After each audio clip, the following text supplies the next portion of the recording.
কে করলো শুনি? জানি না স্যার, কিন্তু আমাদের সাবমেরিনটা একটু ক্ষতিগ্রস্ত হয়েছে।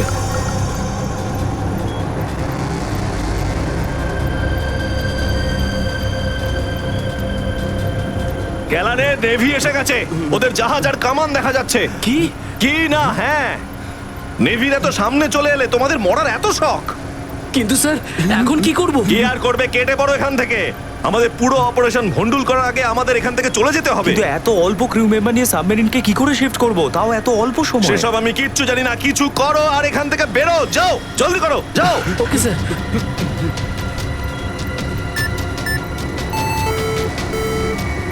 ডেকের উপর আমাদের আরো লোক দরকার।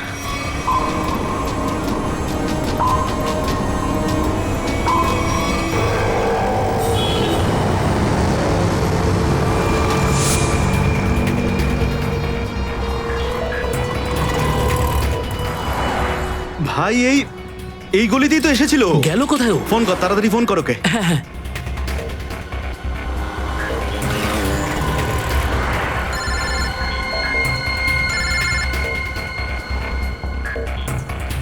কেটে দিচ্ছে। হ্যাঁ, ফোন কেটে দিচ্ছে। আরেকবার চেষ্টা কর, আরেকবার ফোন কর। একে তো কি হয়েছে টনি? বন্ধ বলছে। ওই দেখ টনি। ওই যে ধর ওকে। দাঁড়া দাঁড়া দাঁড়া দাঁড়া। হ্যাঁ, চল, গাড়িতে চল, চল চল।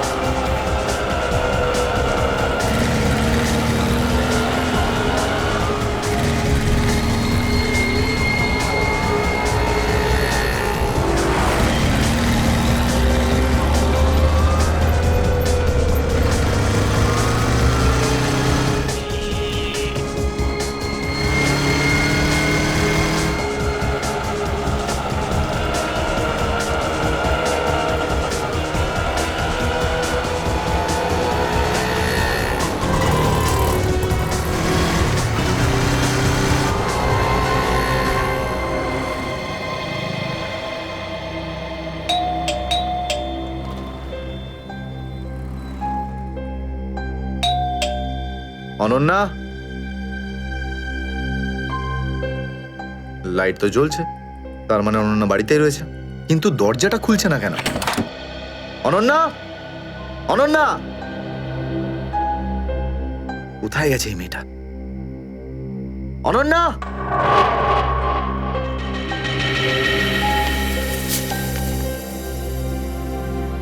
আমি আজকে কিছু জানতে পেরেছি। আমি তোকে আর বিরক্ত করতে চাই না। তুই অনেক কিছু করেছিস আমার জন্য, এতদিন আমার দায়িত্ব নিয়েছিস। এবার আমি চলে যাচ্ছি, তুই নিজের খেয়াল রাখিস। অনন্যা, ও মাই গড, এটা কি করলো এই মেয়েটা? কোথায় খুঁজবো আমি ওকে এবার? কোথায়? অনন্যা, অনন্যা, অনন্যা, আমার বোন অনন্যা। হ্যালো, আগে হ্যাঁ, আপনার 9টার সময়ের অ্যাপয়েন্টমেন্ট কনফার্ম আছে। আপনি প্লিজ পেশেন্টকে নিয়ে চলে আসুন। হ্যাঁ ম্যাডাম, ম্যাডাম, আমার বোনের অবস্থা খুব খারাপ, ওকে এক্ষুনি ডক্টর দেখাতে হবে। এই ফর্মটা ফিল আপ করুন। আমি ফিল আপ করছি ফর্ম, আপনি ওকে ভর্তি তো করুন আগে। স্যার, অ্যাডমিশনের জন্য ফর্ম ফিল আপ করাটা দরকার। আমি বলছি তো আমি ফিল আপ করে দেবো তোমার ফর্ম, আগে ডাক্তারকে তো দেখাই। স্যার, আপনি এইভাবে কথা বললেই ডক্টর এখানে এসে যাবেন না। আপনার আগেও অনেক পেশেন্টস রয়েছেন, তাদেরকে দেখা হবে, তারপর আপনার বোনকে দেখবেন। আরে কারোর জীবনের প্রশ্ন আর আপনি এখানে ফর্ম নিয়ে পড়ে আছেন। আই এম সরি স্যার, একজন মানুষের জন্য হসপিটালের রুলস পাল্টানো হবে না। আপনি যতক্ষণ ধরে কথা বলছেন ততক্ষণ তো ফর্ম ফিল আপ হয়েই যেত। ঠিক আছে, দিন দিন পেন। ফর্ম ফিল আপ করার পাশাপাশি 1 লাখ টাকা ক্যাশ কাউন্টারে জমা দিয়ে দিন। 1 লাখ? এত টাকা তো নেই আমার কাছে এখন। আজকাল তো শ্বাস নেওয়ার জন্য টাকার দরকার।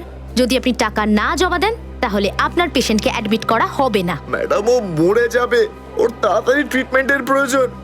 আপনার মনে মায়া দয়া বলে কিচ্ছু নেই? আপনি ছাড়াও এখানে এত লোকজন আছেন, কার কার উপর দয়া করবো বলুন তো? সবার ওপর। যদি সবার উপর দয়া দেখাই না, তাহলে এখান থেকে আমার ছুটি হয়ে যাবে। তখন আমায় কে দয়া দেখাবে বলুন তো? কি হয়েছে কি? কি হয়েছে ম্যাডাম? স্যার আমি কখন থেকে ওনাকে বোঝাচ্ছি যে ডিপোজিট মানি ছাড়া আমরা ওনার পেশেন্টকে অ্যাডমিট করতে পারবো না, কিন্তু উনি তো একই কথা বলে যাচ্ছেন, টাকা নেই আমার কাছে, টাকা কোথায় পাবো? কত টাকা দিতে হবে ম্যাডাম? 1 লাখ টাকা। এই নিন, আর যান তাড়াতাড়ি ওনার বোনকে অ্যাডমিট করুন। Go fast. স্যার ফর্মটা ফিল আপ করুন। ম্যাডাম, আগে পেশেন্টকে অ্যাডমিট করুন, তারপরে ফর্ম ভরে নেবেন। Okay sir. Thank you sir. আপনারা কে আর আমার জন্য এত কেন করছেন? এত কিছু ভেবো না ভাই, আরে মানুষই তো মানুষকে সাহায্য করে, আর এইসব লেনদেন তো পরে দেখা যাবে। চিন্তা করার কোনো দরকার নেই, আমরা এই আশেপাশেই আছি। এই পেশেন্টকে নিয়ে যাবো। হ্যাঁ, তাড়াতাড়ি নিয়ে যাও।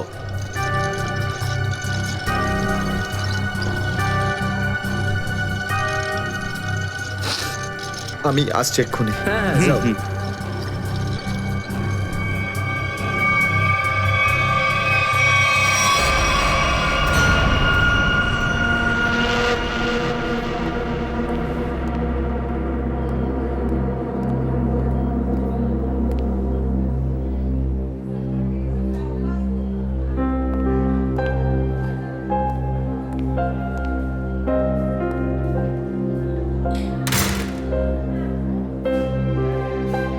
ডাক্তারবাবু, অনন্যা কেমন আছে? সমস্ত রিপোর্ট ঠিক রয়েছে তো? আপনি চুপ করে আছেন কেন? মিস্টার সিদ্ধার্থ, আপনার বোনের ক্যান্সার আবার ছড়িয়েছে। কি? এটা কি করে সম্ভব ডাক্তারবাবু?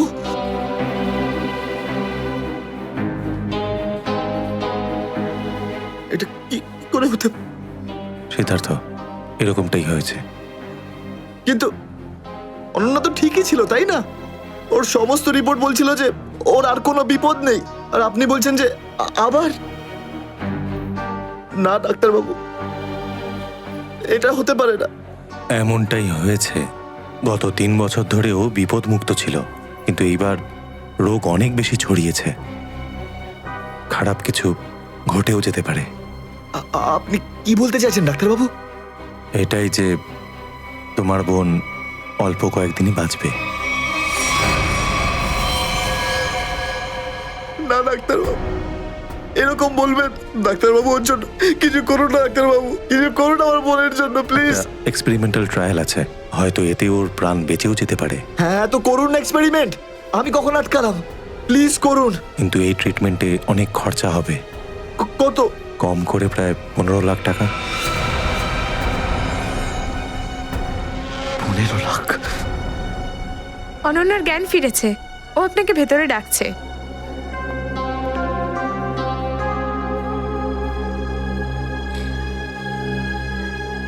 আপনি অনন্যার চিকিৎসার ব্যবস্থা করুন, আমি টাকা পয়সার ব্যবস্থা করবই, by hook or by crook, কিন্তু আপনি প্লিজ ওর চিকিৎসা করুন। তাড়াতাড়ি করো, কারণ আমাদের হাতে সময় বেশি নেই।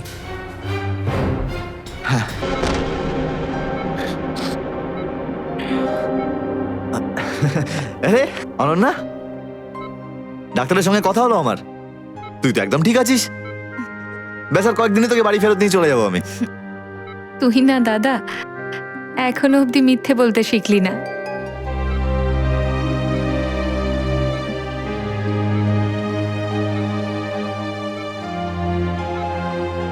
আমরা আগের বার ক্যান্সারকে হারিয়েছিলাম, আর এবারেও ক্যান্সার হারবে আমাদের থেকে।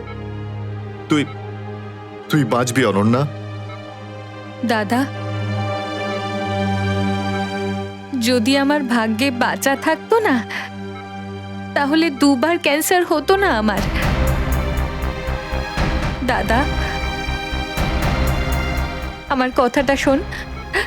তুই নিজের সমস্ত সুখ আমার জন্য এভাবে ত্যাগ করিস না দাদা। তুই আমায় ভুলে যা দাদা। এবারে নিজে ভালোভাবে বাঁচ। আমার সব খুশি তো তুই অনন্যা, তুই। তোকে যে কোনো ভাবে আমি বাঁচিয়ে ফিরবই। তুই মনের জোর হারাবি না কিন্তু। তুই এত ভালো কেন রে দাদা? কেন এত ভালো? যদি আরো কিছু বছর তোর সাথে বাঁচতে পারতাম আমি। আমার ভাগ্যটাই খারাপ। দাদা, তুই আমার জন্য কত কিছু করেছিস, সব সময় তুই আমার কথাই ভেবেছিস। তাই তো নিজের সব টাকা আমার উপর খরচা করে ফেলেছিস, নিজের চাকরিটার পর্যন্ত বেহাল অবস্থা করেছিস। এখন কি নিজের প্রাণ দিয়ে তুই আমায় বাঁচাবি?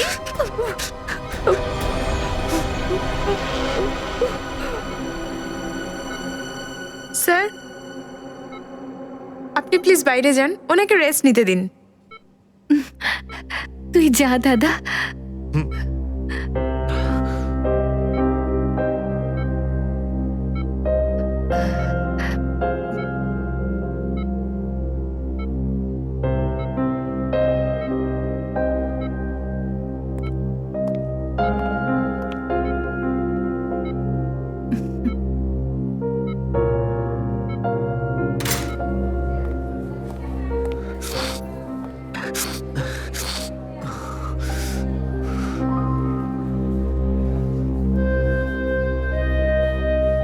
কোথা থেকে আনবো এত টাকা? কে দেবে আমাকে? আর দেবেই বা কেন? অত চিন্তা করো না, চিন্তা করে নয়, বরং কখনো চেয়ে মনের ইচ্ছে পূরণ হয়। বুঝলে সিদ্ধার্থ? আপনি কে? অবস্থার প্রয়োজন মানুষকে সবকিছু জানিয়ে দেয়। তোমার প্রবলেমটা আমি জানি, আর তার সলিউশনও আছে আমার কাছে। মানেটা কি? তোমার বোনের চিকিৎসার জন্য এখানে টাকা জমা হয়ে যাবে, সে ব্যবস্থা আমি করে দিয়েছি। তুমি অত চিন্তা করো না। এইসব কেন করছেন আপনারা আমার জন্য? আমি তোমাকে কোনো উপকার করছি না, বরং তুমিও আমার জন্য কিছু একটা করতে চলেছ। ওহো, সেই জন্যই আপনারা আমাকে বারবার ফোন করছেন। হ্যাঁ, ঠিক চিনতে পেরেছ। কিছুক্ষণ আগে আমার লোকেরাই তোমাকে 1 লক্ষ টাকা দিয়ে সাহায্য করেছে। আচ্ছা, কি করতে হবে আমাকে? সময় হলে আমিই তোমাকে জানিয়ে দেব। আগে তুমি তোমার বোনের ভালো করে চিকিৎসা করাও, তাড়াতাড়ি ওর ট্রিটমেন্ট শুরু করো। আর হ্যাঁ, তারপরে তারপরে এই ঠিকানায় আমার সঙ্গে দেখা করো।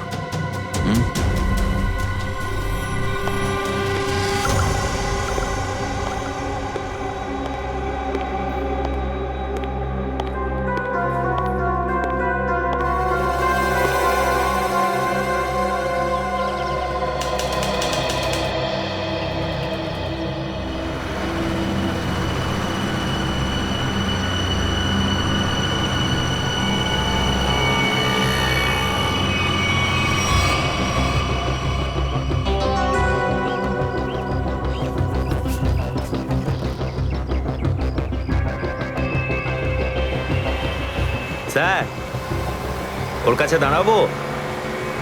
না না না, আর একটু এগো সামনে। আগে দেখতে তো হবে যে ও একা এসেছে নাকি সঙ্গে কাউকে নিয়ে এসেছে।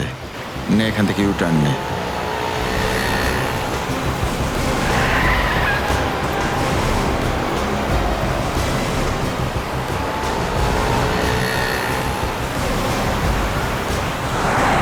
মনে হচ্ছে সঙ্গে আর কেউ নেই।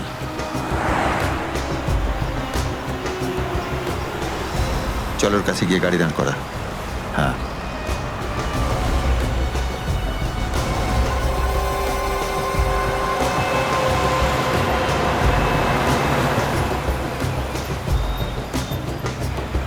এসো, ভেতরে চলে এসো, তাড়াতাড়ি তাড়াতাড়ি।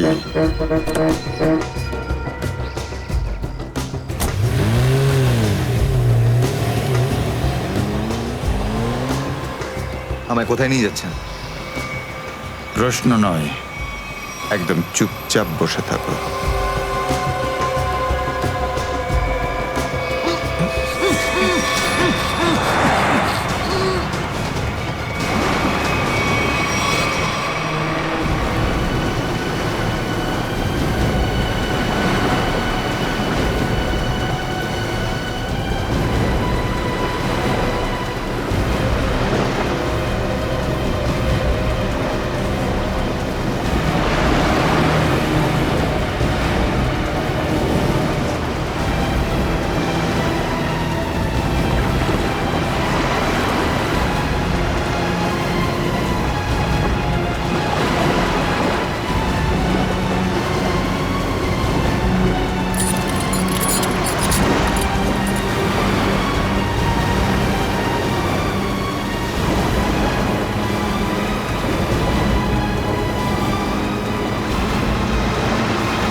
চলো বরাবর, তাড়াতাড়ি চলো, হাত লাগাও, তাড়াতাড়ি কাজ করো। দে, জলদি জলদি। এইটুকু কম কাজ করতে কি সারা রাত লাগাবি নাকি? চল আফসার, তাড়াতাড়ি। আরে তাড়াতাড়ি কর, চলো তাড়াতাড়ি। আরে চল চল চল, বের কর, তাড়াতাড়ি কর। আরে তাড়াতাড়ি। আরে পাগল, কি করলি তুই? সরি স্যার, হাত থেকে ফসকে গেছে স্যার, ওই তাড়াতাড়ি করছিলাম তাই। তোর এই গাধামোর জন্য আমার কোটি টাকার মাল জলে চলে গেল। আরে এই কেলারে, স্যার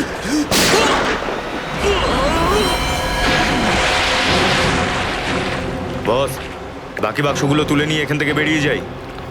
হ্যাঁ, এই চলো, বের কর বের কর, দে ফটাফট। হ্যাঁ চলো চলো তাড়াতাড়ি। হ্যাঁ,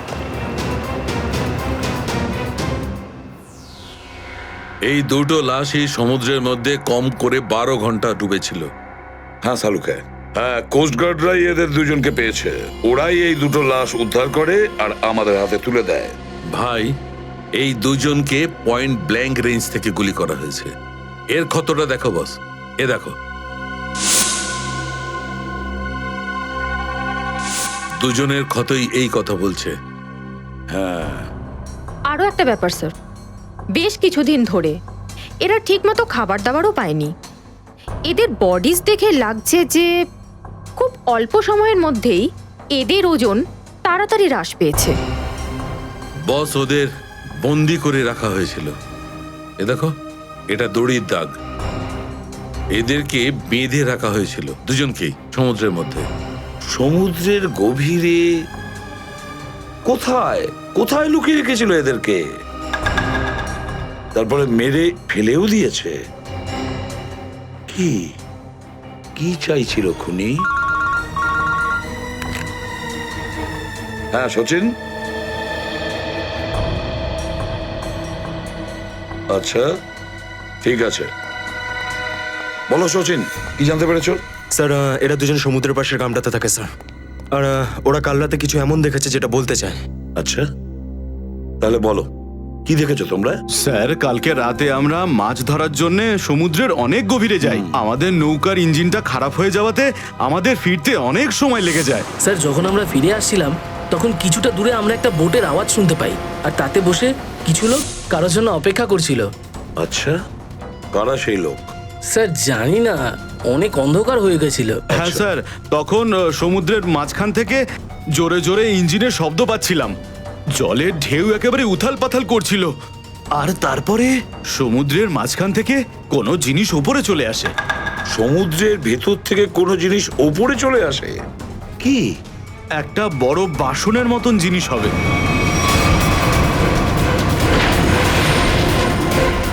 সাবমেরিন, ডুবোজাহাজ? হ্যাঁ হ্যাঁ, ডুবোজাহাজ। আর ওই বোটটা যখন ডুবোজাহাজের পাশে যায়, আর তখন ওখানে কিছু লোক কাজ করছিল স্যার। কি কাজ করছিল? জানি না স্যার, অনেক রাত হয়ে গেছিল তো দেখতে পাইনি।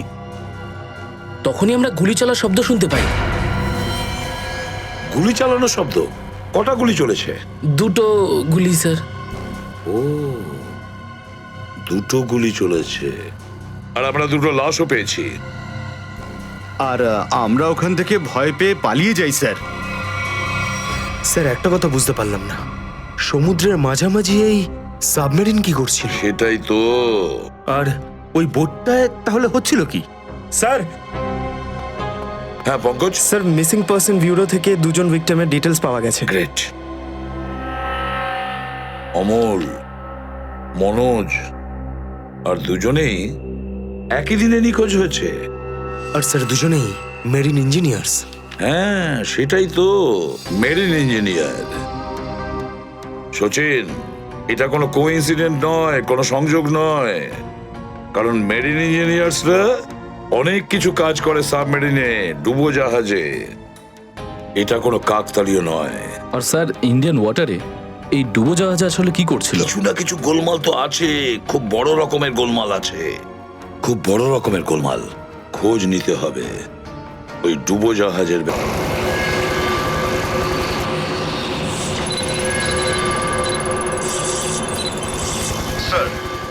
এখানে 100 কিলোমিটারের রেডিয়াসে কোনো সাবমেরিন নেই। মাছওয়ালারা কি এই লোকেশনটাই বলেছিল? মনে হচ্ছে ওই সাবমেরিন আমাদের থেকে অনেক দূরে চলে গেছে। একটা রক সাবমেরিন ইন্ডিয়ান ওয়াটার্সে? বিশ্বাসই হচ্ছে না। কিন্তু এটাই সত্যি। কিন্তু ওরা করছিলটা কি? এটাই তো খোঁজ নিতে হবে। স্যার, ইনি মনোজের ওয়াইফ। ইনি অমলের বাবা, আর এই হচ্ছে তানিয়া স্যার, সিদ্ধার্থর বোন। এরা বলছেন যে সিদ্ধার্থ মেরিন ইঞ্জিনিয়ার ছিল, আপাতত নিখোঁজ। আচ্ছা, তোমার ভাই কবে থেকে নিখোঁজ? স্যার, কাল থেকে নিখোঁজ। তখন আমি হসপিটালে অ্যাডমিট ছিলাম। হসপিটালে? কেন, কি হয়েছিল তোমার?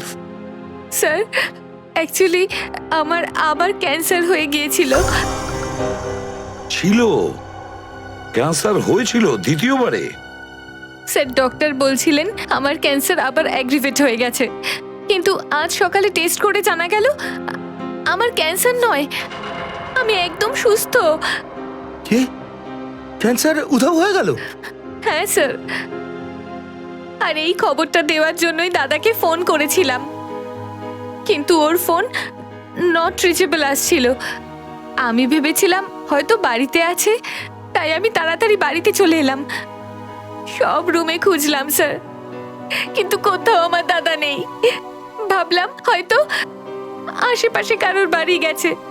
সব জায়গায় খোঁজ করলাম, কেউ কিচ্ছু বলতে পারলো না ওর ব্যাপারে।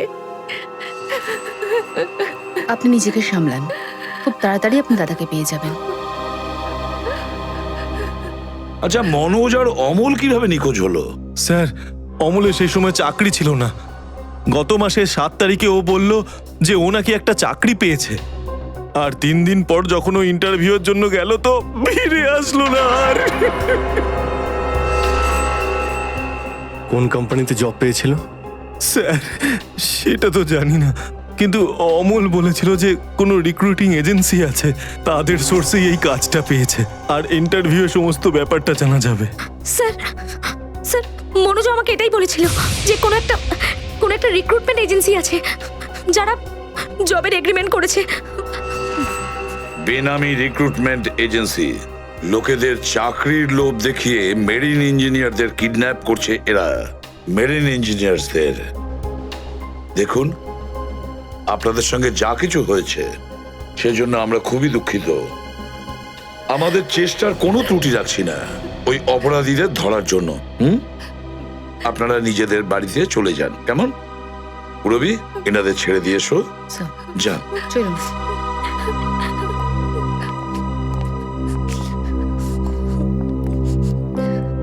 স্যার, হ্যাঁ স্যার প্লিজ স্যার, আমার দাদাকে খুঁজে দিন আপনারা। ও ছাড়া আমার আর কেউ নেই স্যার, আমার আর কেউ নেই। দেখো মা, চিন্তা করুন না, তোমার ভাইকে আমরা খুঁজে দেবো, আমরা কথা দিচ্ছি। যাও স্যার, পারবেন তো আপনারা? আসুন। Thank you sir.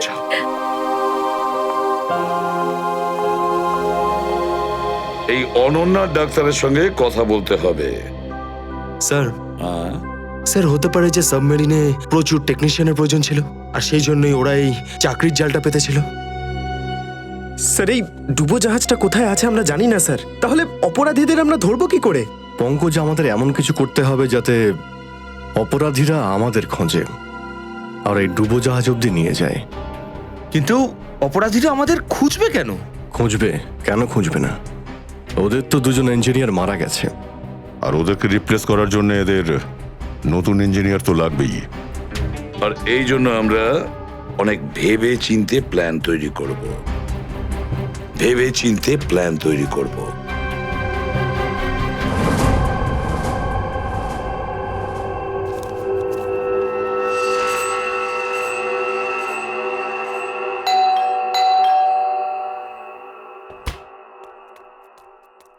মনে হচ্ছে এসে গেছে।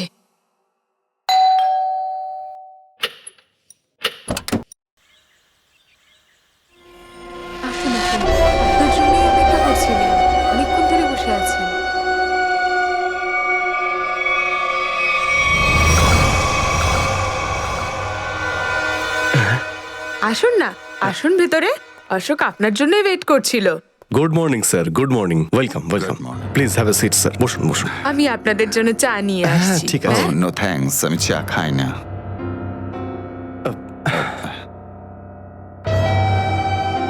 স্যার প্লিজ আমার ভাইকে চাকরিটা দিন না, প্লিজ স্যার। আমাদের অনেক ধার রয়ে গেছে, জানি না আমরা কিভাবে সেটা শোধ করব। দিদি দিদি, এক মিনিট এক মিনিট।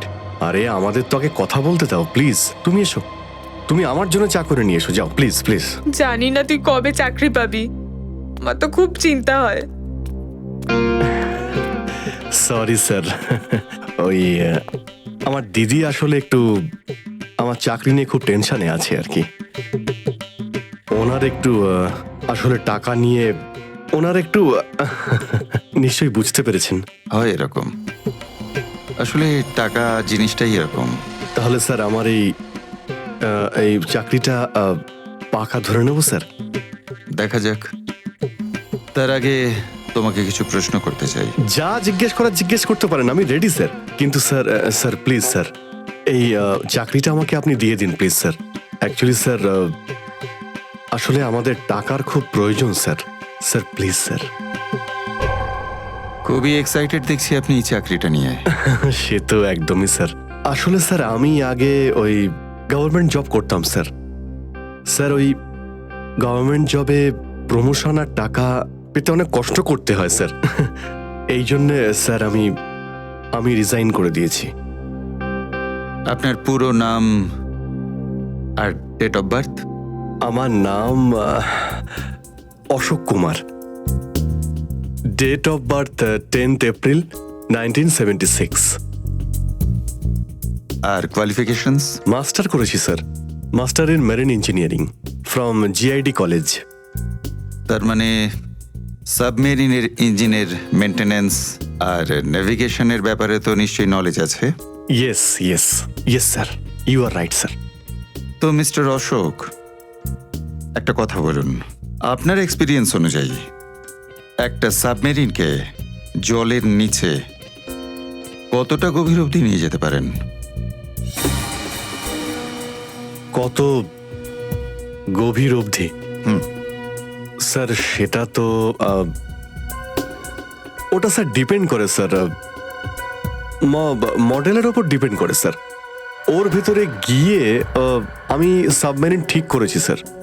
আর মেরিন তো অনেকটাই নিচে যায় স্যার, 400 অবধি যাই স্যার। ও হ্যাঁ, আমি আপনার স্কুলের প্রিন্সিপাল মিস্টার সুরেশের সঙ্গে কথা বলেছিলাম, আপনার খুব প্রশংসা করছিলেন। ওনার টাচে আছেন তো আপনি? প্রিন্সিপাল প্রিন্সিপাল স্যার খুব ভালো লোক স্যার। স্যার আমার প্রিন্সিপাল আমার মেন্টরও ছিল স্যার। ওনার নাম স্যার সুরেশ নয়, মহেশ ছিল স্যার। আর স্যার উনি তো 2012-এ রিটায়ার করে গেছেন।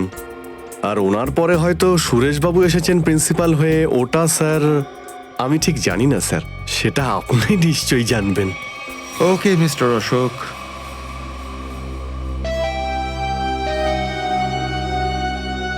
আপনার চাকরিটা পাকা। Thank you sir, thank you very much. আপনার ফ্যামিলির ফাইন্যান্সিয়াল প্রবলেমটা অবশ্যই আমরা দেখব। আপাতত এই চাকরিটা 6 মাসের জন্য। ওকে ওকে ওকে। এখানকার রুলস অ্যান্ড রেগুলেশনস আপনি জয়েন করার পর জানতে পারবেন। Of course sir, thank you sir. আর হ্যাঁ, দুপুরে ঠিক 2টোর সময় এই ঠিকানায় আমার সঙ্গে দেখা করবেন। Sure sir, thank you.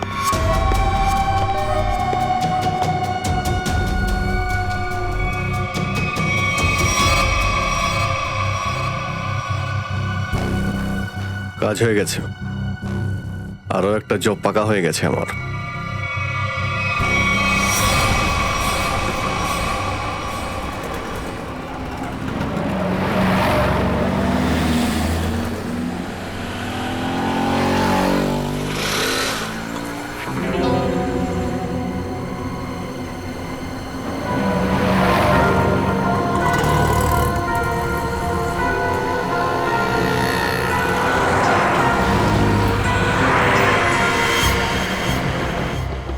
আচ্ছা, খেলা খেলছে আমার সঙ্গে।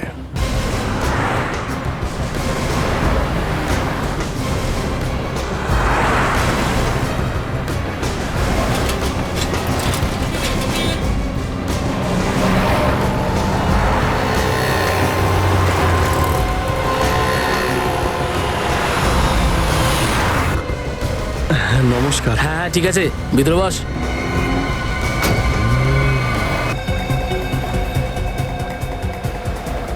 কি ব্যাপার, আপনারা কিছু বলছেন না যে?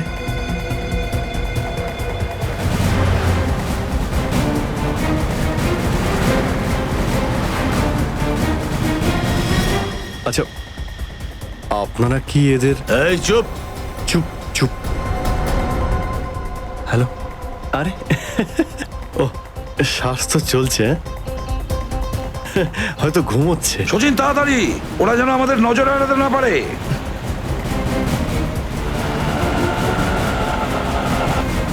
আরে স্যার, আপনি চোখ খুলে কেন ঘুমোচ্ছেন? খুব স্ট্রেস পড়ে চোখের উপরে। আমি এক্ষুনি বন্ধ করে দিচ্ছি। এখন তোরও ঘুমানোর সময় চলে এসেছে। আরে কিন্তু আমি রাতে ঘুমোই, দিনের বেলা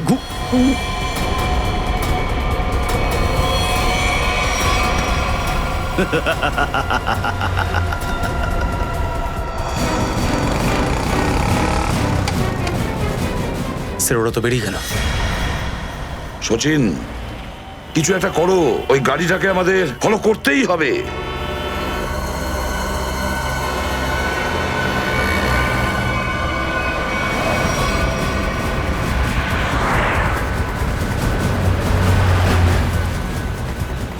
গাড়িটা কোথাও দেখতে পাচ্ছি না। সচিন দেখো একটু, দেখো তোমার রাইটে কিছু দেখা যাচ্ছে কিনা। স্যার ওই যে গাড়িটা। ইয়েস, কিন্তু ওরা রাইট সাইডে যাচ্ছে কেন? হ্যাঁ স্যার, এরা ঘুরে গেল কেন? ওদের তো সোজা যাওয়া উচিত ছিল, সমুদ্র তো সামনে। নিখিল, অভিজিৎকে ট্র্যাপ করো ওই জিপিএস এ।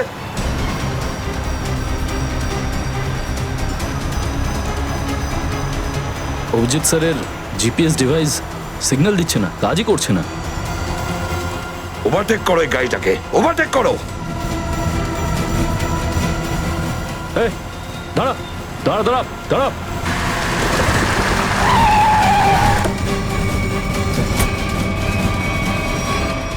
বাকিরা সবাই কোথায়?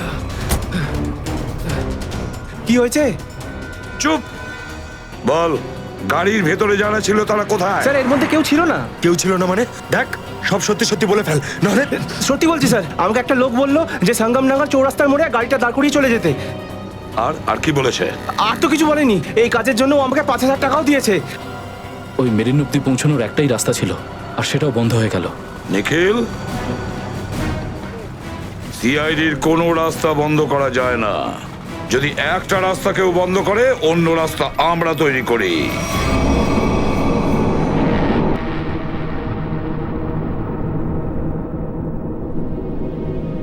দুজন ইঞ্জিনিয়ার ছিল, আর দুজনকেই একসঙ্গে গুলি করে মারে। কে বলতে পারে? যে কোনো দিন আমাদের নাম্বারে চলে আসতে পারে। হ্যাঁ, আমাদেরও একদিন আসবে, সমুদ্রের মাঝে আমরা ডুবে যাব, কিন্তু আমাদের ব্যাপারে কেউ কিচ্ছু জানতে পারবে না। ঠিক বলেছ, কিন্তু মৃত্যুর আগে একবার বেঁচে ওঠার চেষ্টা তো করতেই হবে না?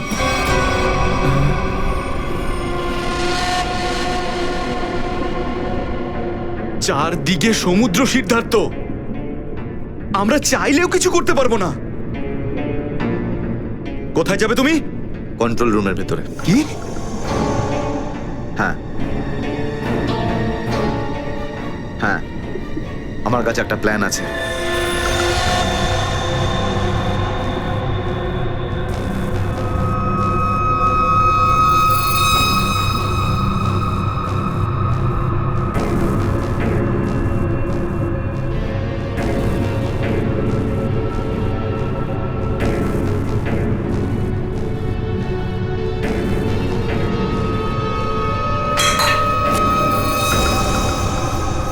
কে ওখানে?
এখানে কি করছিস? আমার পেটের ভিতরে খুব জোরে ব্যথা করছে। পেটে ব্যথা না নাটক করছিস? সত্যি বলছি, আমার পেটের ভেতরে খুব জোরে ব্যথা করছে। কিছু একটা করো প্লিজ। এই আবার কোথায় গেল? চল ঠিক আছে চল চল এদিকে চল।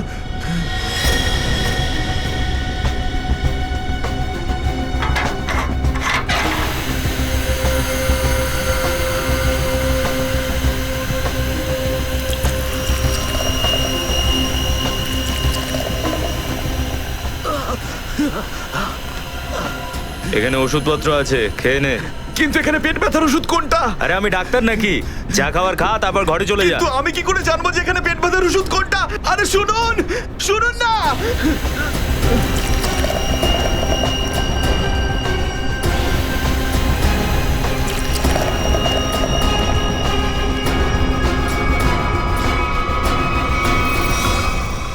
এই এখানে কি করছিস? আমি কন্ট্রোল রুম দেখতে এসেছিলাম শুধু। এই না জিজ্ঞেস করে কি করে এলি তুই? এদিক ওদিক গেলে না প্রাণে মেরে দেবো।